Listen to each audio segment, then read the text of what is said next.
Hey guys, I'm here with another tasting. I've got a bottle of Kilbrin's Irish whiskey. It was something I picked up at Total Wine and More. I had to do just a little bit of research, and it does look like this is something that is packaged in some form for Total Wine and More, the specific store. So I couldn't pull up Kilbrin's website to be able to get more information. I was in the mood for something a little bit closer to Bushmills. I wanted just a clean Irish whiskey. At that moment, I didn't want a Scotch. I was looking for something a little bit more simple, something I could have a beer after. I think this satisfied. I was very, very happy with this bottle. Friends helped me polish some of it off. Bushmills is one of the whiskeys that I will buy regularly. I just like having it on hand. It's just a good all-purpose, I think, clean. One of the things I've noticed about Irish whiskeys is I sometimes like having the non-peated, non-Scotch flavors. I just want a good whiskey. I don't want to worry about a bourbon and sour mash. I don't want to worry about Scotch and like peat flavors and aromas and all the other botanical compounds. I just want a good whiskey.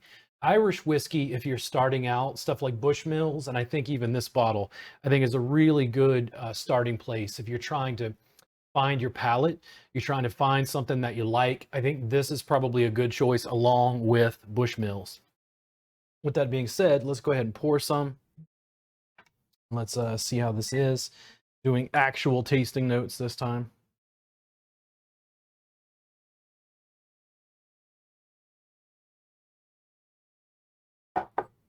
I really liked the simplicity of the bottle. I don't know about storing whiskey for long term.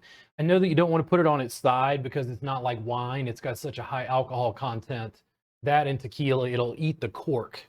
So it's something that you'll want to have right side up. I don't know if, I know most alcohol, you'll want to keep it in a dark space, dark and cool generally. You don't want to expose it to heat or light. I don't know if, unlike Heineken, this green bottle, when you got a Heineken beer, beer does better. It doesn't oxidize as much when it's in a brown bottle. For whiskey, I'm not sure if that makes a difference or not. If you know, go ahead and write below and let me know. Very, very clean. I get a little bit of oak on the nose, that little alcohol flush up front.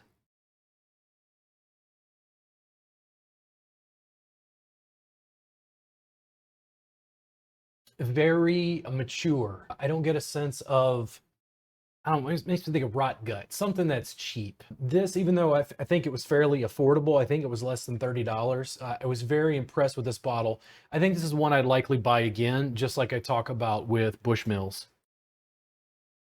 See if I can get that up close, get you a view of that. There we go.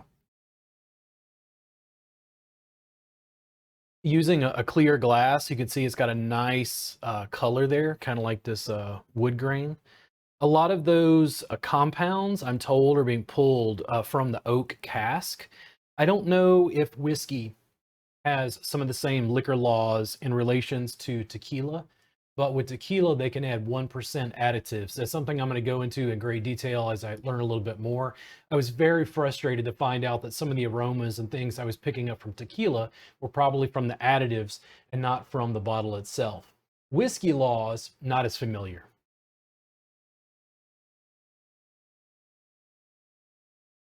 It almost makes me think a little, if you're a Scotch fan, Glenlivet. The Glenlivet 12 year, I think, is a kind of a benchmark for Scotch drinkers.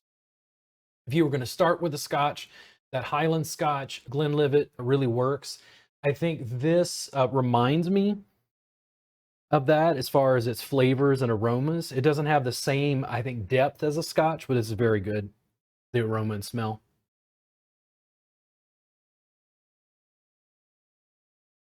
It's deep, full, rich. Usually with whiskeys, one of the things I notice is if I spend more time smelling it than I do drinking it. For a Scotch in particular, that's a really high benchmark because the flavor compounds are so nuanced. It's like I want to sit and just keep inhaling that aroma because I find it mesmerizing. Lefroy, a very peated Scotch, is one that I do that with. It was one of the first really heavily peated Scotches I tried. and it's an acquired taste, I think, for many people, but it's a sort of thing where in the winter, I really prefer whiskey and scotch, and I would just sit there for long amounts of time, just letting my nose, just sinus passages, pick up the oak and peat off of that scotch. This is kind of like, reminds me of being somewhere in between Bushmills and that Glenlivet. That's what it makes me think of. That's the stuff that's coming to mind, and that may be because I haven't developed my palate enough. I haven't developed my sense of taste well enough to know what the difference is, but that's the first thing that comes to mind. And let's have a taste.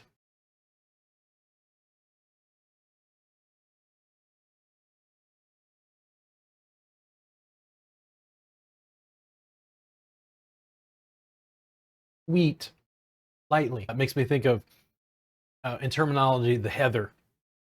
It's aromatic. It's a cask. Everything about this, in addition to a good Guinness, is what I want to have in a pub because it's a sunblock of my people. Wonderful flavors.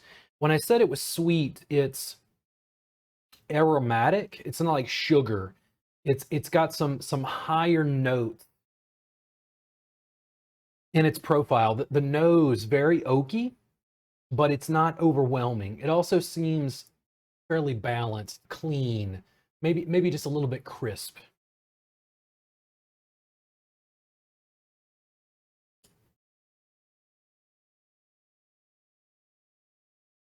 It's viscous.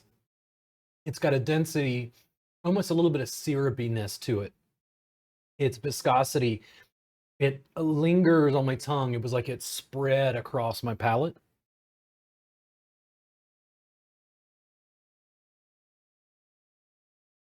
I use a neti, do a lot of yoga, opens up your lungs so you can take that all in, put it across your sinus passages. It's good. Just a very clean. I think it's a benchmark example of an Irish whiskey.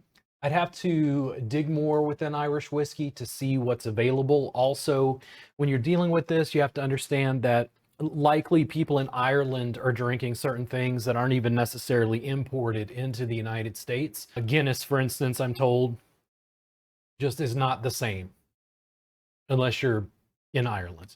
It's just not the same drink, not the same beer, and I've heard that for several beers that are imported.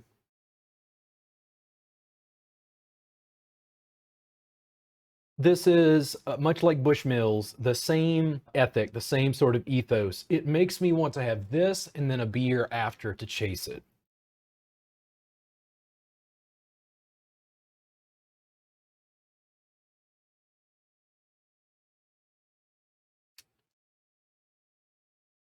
Makes me think of straw.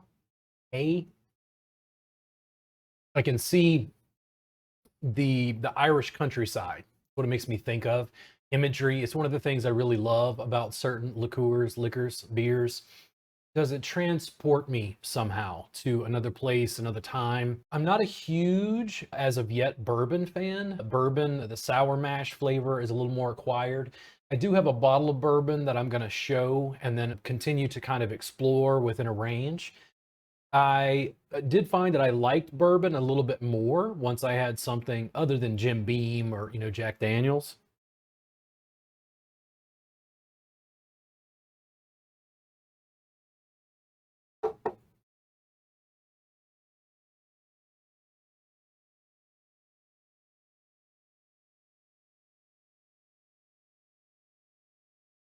There's a little bit of that syrupy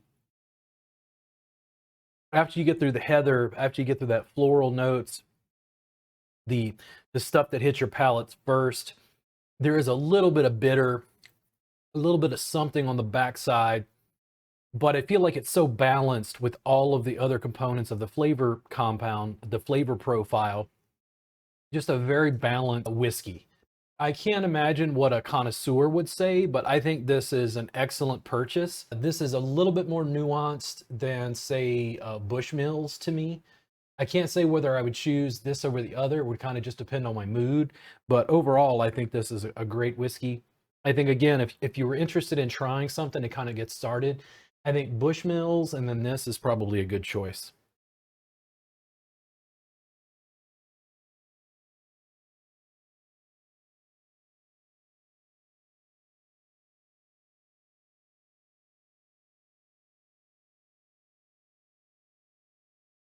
Some spiciness to it. Again, it's like I can see the land, the like rolling green hills and the sheep in the countryside. And these are just images that are thrown into my head when I drink this, partially based off what I've seen in photos or in film. But when I'm transported somewhere because of the drink, that's a bonus to me. I like being reminded of a certain culture, a place, and a time based on the liquor itself. Floral aromas, maybe a little bit of like aged honey, raw honey, not something that's pasteurized and bottled. Clover. It's really interesting to develop my nose and feel comfortable using terminology, knowing I might not be getting some of it perfectly correct. But just a great whiskey. Cheers. Thanks to Total Wine and More for producing this. I think this is a great bottle. Really impressed with this. I think it's an excellent, excellent choice if you want Bushmills.